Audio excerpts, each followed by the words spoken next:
Alright everyone, welcome back to another Ark Survival Ascended video. I'm Captain Beefy, this is the Game Vault. We're going to talk about a couple little things today, starting off with the latest that's been posted on survivetheark.com. So let's cue up the music and we'll get right to it.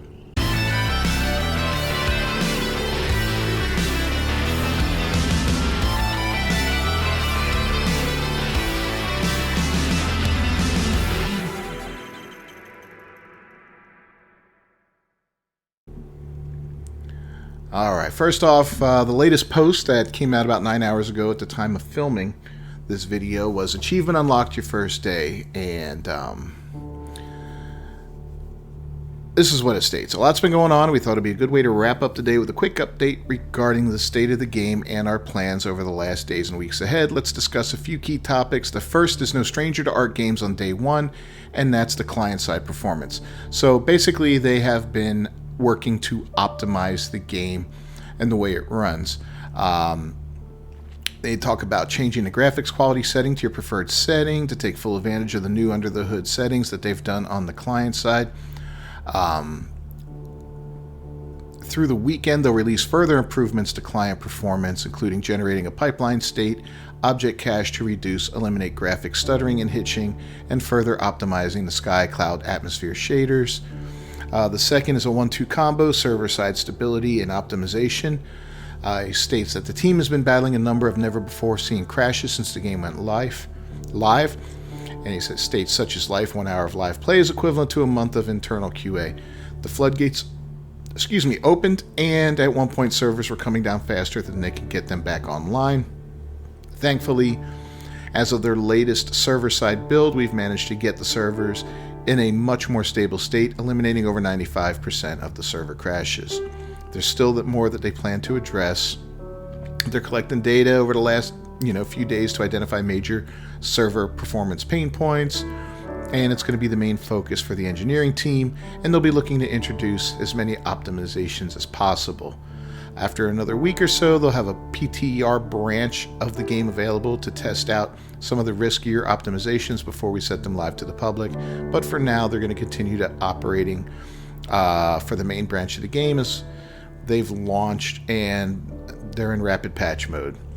And last of all, the Ark Dev Kit for ASA is now available. For those unfamiliar, that is a custom version of the Unreal Engine 5 editor that provides dedicated infrastructure to help you take your imagination into the game of Ark Survival Ascended.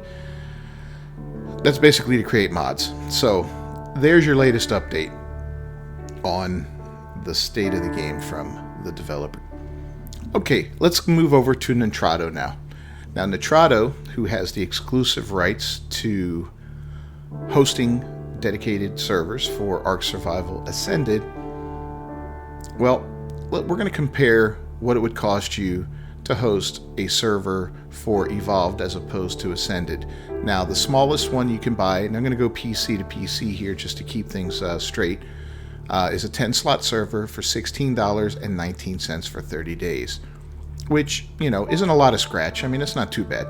I've used Nitrado. I'm currently using it for my PS4 Ark Survival Evolved run.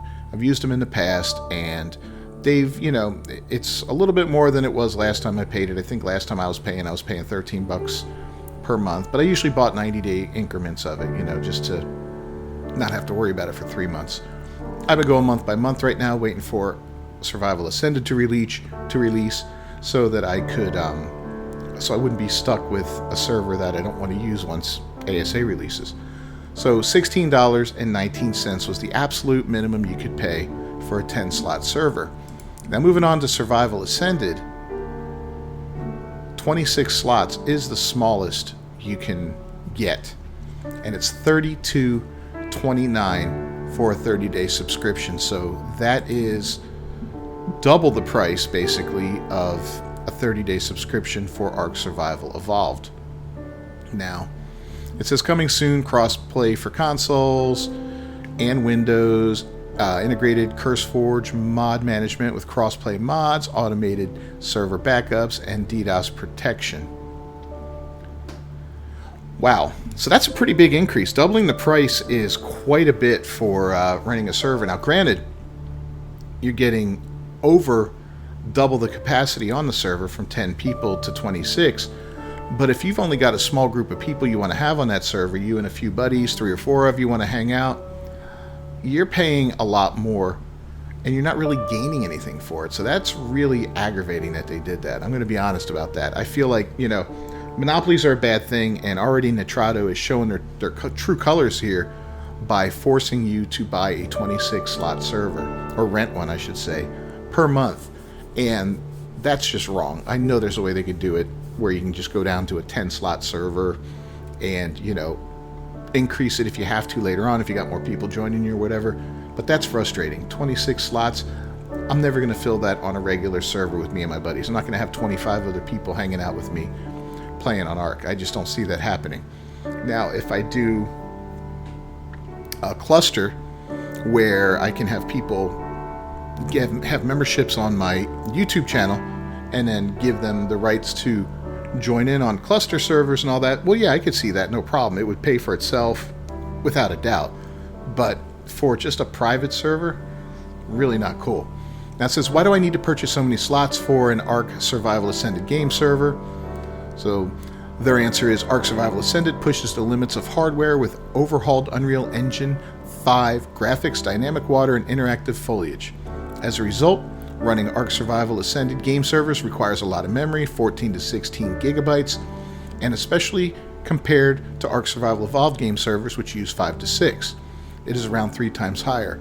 The higher server hardware requirements lead to higher pricing on our end and is reflected in the required 26 minimum slots. Unfortunately, there is nothing Nitrado can do about the high RAM consumption and the corresponding minimum slots, but we will constantly evaluate the required minimum slots based on the RAM consumption.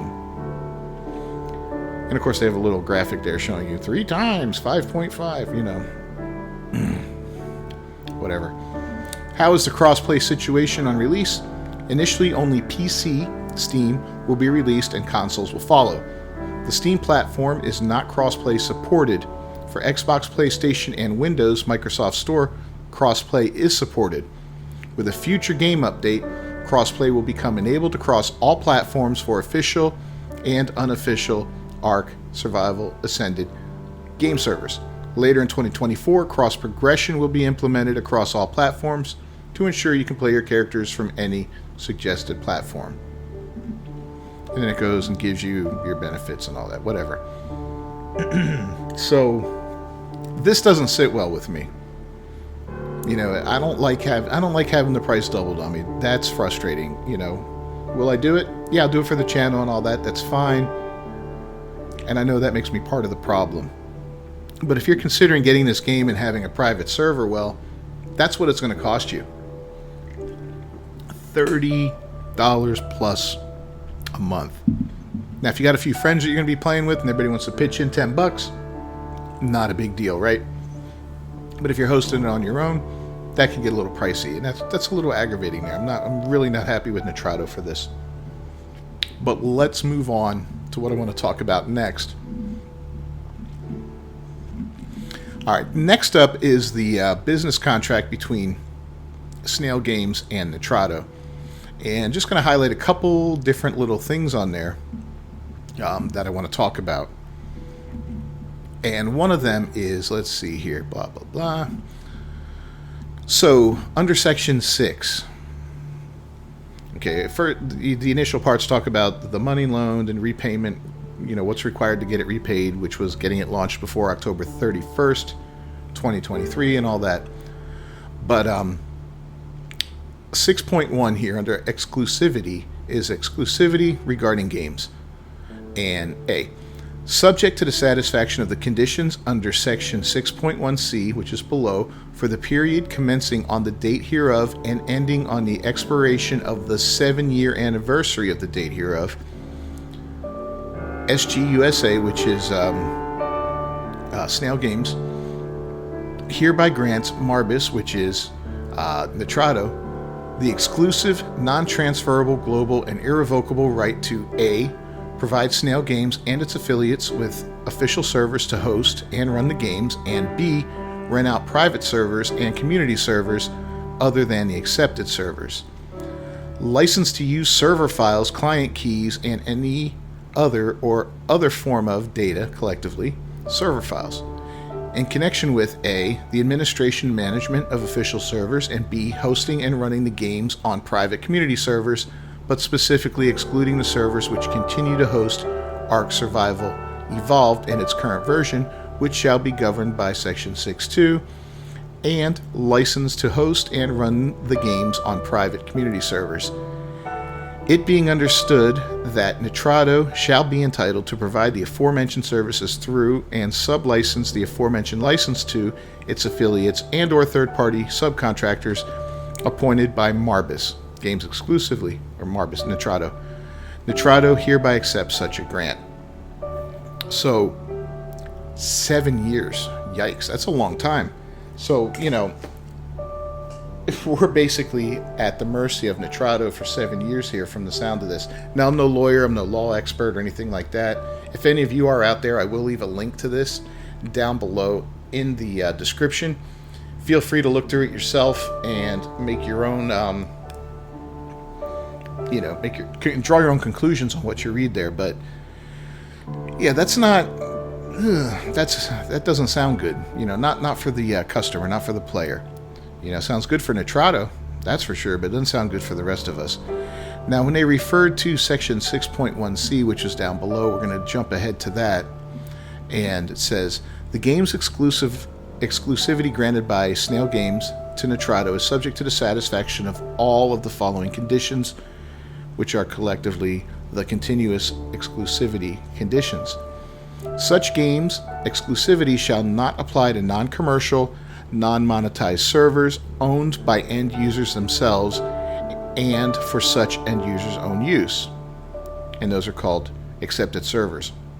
So it sounds like you can run your own server based off of that. I could be wrong, but it sounds like you could run. If you had a dedicated PC or PlayStation or whatever, it sounds like you could run your own server, as long as you're not making money off of it. Part 2. The commercial terms of game hosting agreements shall at all times be materially similar to the then prevailing industry terms for similar agreements, provided, however, that A, to determine such terms upon lapse of 3 years after the date hereof, and thereafter no more than once per year, Snail Games shall have the right to seek up to 3 bids from third parties for game hosting services, and to the extent that such third-party bids contain commercial terms materially superior to the terms of the game hosting agreements.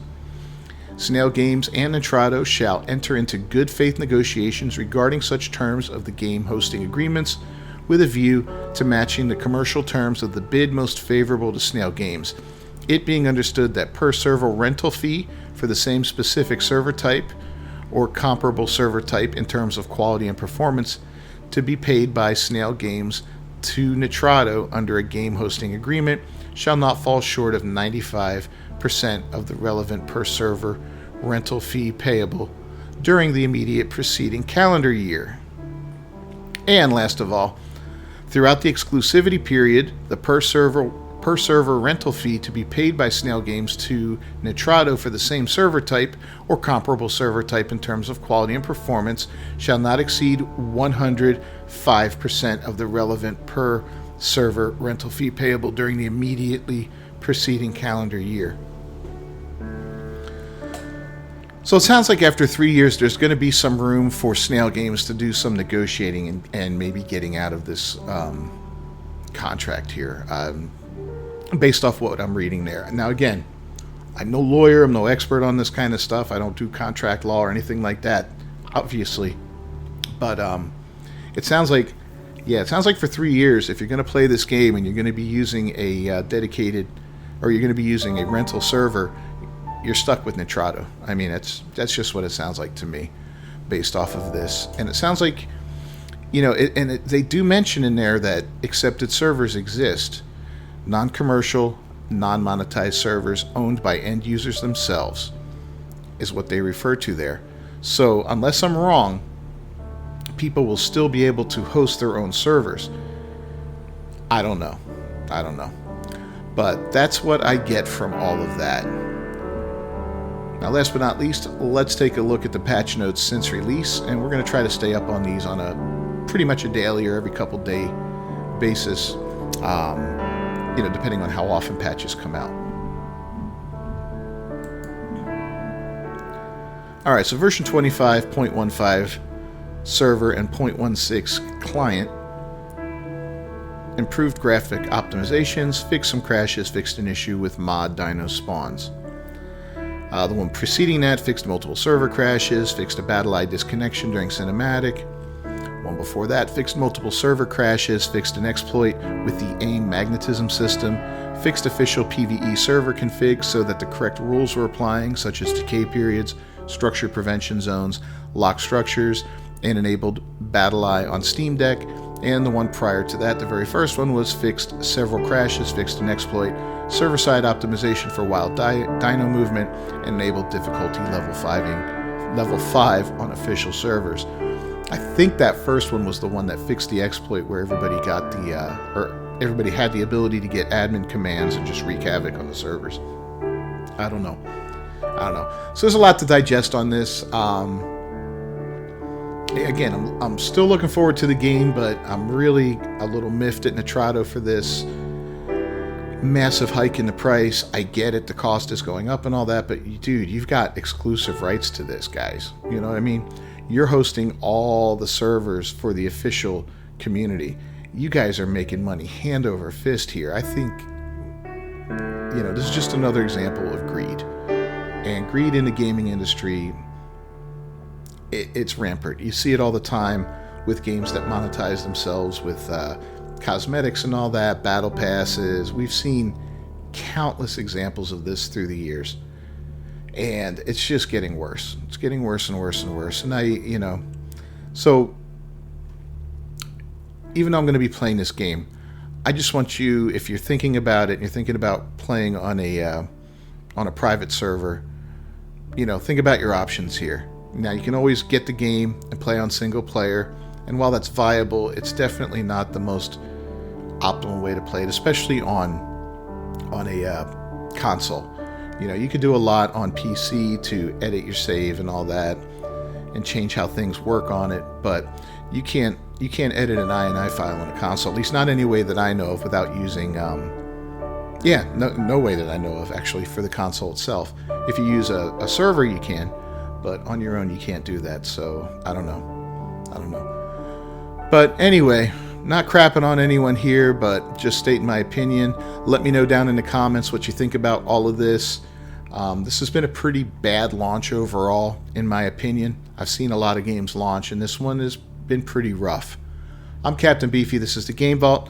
Don't forget to leave a like on the video and subscribe to the channel and ring that bell for notifications. I'll see you guys next time. Until then, peace.